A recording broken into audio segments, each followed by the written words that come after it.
Blue man अवतार।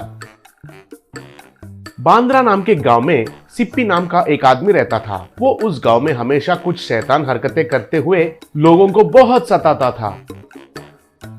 उसकी वजह से गुस्से में आकर उस गांव का प्रेसिडेंट और लोग मिलकर सिप्पी को बुलाए।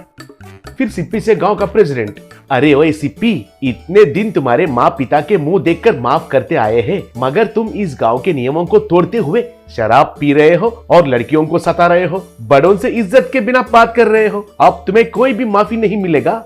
हे, तुम कौन होते हो मुझे माफ करने वाले? बुड्ढा कहीं का। देखो, मैं अपने माँ बाप का बात ही नहीं सुनता हूँ। आफ्टर ऑल तुम कौन हो? चुपचाप आप सब लोग अपने घर जाइए, नहीं तो इधर ही आप लोगों को टीजिंग करूंगा।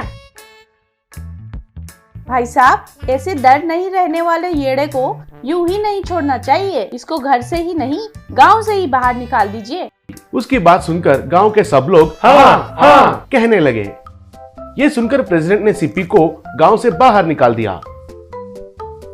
उसकी वजह से गुस्से में आकर सिप्पी जंगल में जाकर वहां बहुत ढूंढकर एक तांत्रिक के पास शिष्य बनकर सेवा करने लगा।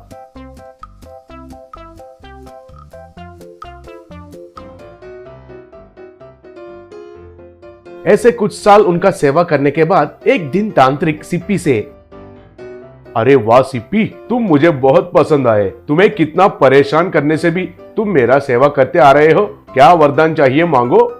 स्वामी, मुझे एक बड़ा ब्लू मैन का अवतार में बदलकर मेरे गांव वाले सबको डराकर एक एक को भगाना है स्वामी। ऐसा वरदान दीजिए स्वामी। भेष सिप्पी, तुम्हारे सारे विचार मेरे विचारों से बहुत नजदीक है। जाओ जाओ, तुम्हारे गांव जाकर मेरा याद करो। बस तुम ब्लू मैन अवतार जैसे बदल जाओगे। बाद में उनके बारे में देखो। तब सिप्पी खुश होकर उनके गांव गया।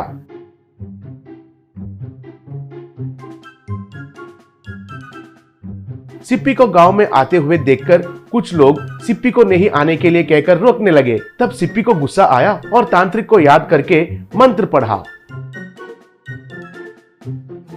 तब वो एक बड़ा ब्लू मैन अवतार जैसा बदल गया। वो देखकर लोग उधर से भागना शुरू किया। अब सिप्पी उनके पीछे जाकर उनके घरों को तोड़ना शुरू किया। वो देखकर लोग और भी डर गए। अरे ओ छोटे बैंगन कहीं के, आप कहीं भी नहीं भाग सकते हो। मर्यादा से मेरे दासी बनकर रहोगे तो आपको ही अच्छा होगा, नहीं तो मैं आप सब घरों को तोड़कर आपका हड्डियों को तोड़कर खा जाता हूँ। तब वे लोग कुछ नहीं कर सके और उनका दासी बन गए। बाद में सिप्पी के बारे में जानकर पुलिस और मिलिट्री मिलकर उनके ऊपर रॉकेट्स भी फायर किए। फिर भी उन रॉकेट से उसे कुछ असर नहीं हुआ। तब वे भी उधर से चले गए। बाद में गांव के लोगों से सिप्पी पैर दबवाना, उनसे खाना पकवाना ऐसे करने लगा। एक दिन जब सिप्पी सो रहा था, तब प्रेसिडेंट से एक आदमी, क्या नसीब है हमारा, और कितने दिन सहना पड़ेगा। इस एड़े को सेवा करने के लिए ही हमारा जिंदगी गुजर जाएगा लग रहा है। वही मैं सोच रहा हूँ, इस एड़े को सबक सिखाना है तो केवल उस स्वामी जी से ही होगा। चलो सब मिलकर उनके पास जाते हैं। कहकर सब स्वामी जी के पास गए।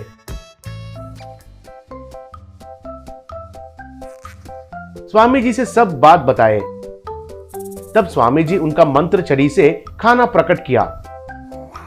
देखिए, उस सिप्पी को ये खाना खिलाइए, बाकी भगवान देख लेगा। तब सब लोग मिलकर उस खाना को लेकर सिप्पी के सामने रखे। उस खाने की खुशबू से सिप्पी नींद से उठा और अच्छे से खा लिया।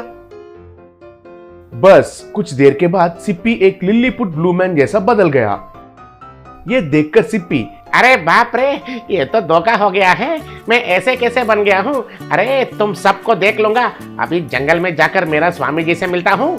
तब सिप्पी को हाथ में पकड़कर प्रेसिडेंट, कहाँ जाओगे रे छोटे बैंगन कहीं का, तुम इतना कमीना हो और हम तुम्हें जाने देंगे सोच रहे हो क्या? हमारे घरों को नष्ट करके हमें रुलाने के लिए तुम्हें जिंदगी भर हमारे पास ही रखेंगे। अब से तुम हमारे बच्चों का खिलौना बनकर रहोगे, हर रोज एक घर में रहोगे। ये बात सुनकर सब गांव वाले तालियां बजाए। उस दिन से लेकर सिप्पी को हर रोज एक घर में रखकर बच्चे खेलने लगे।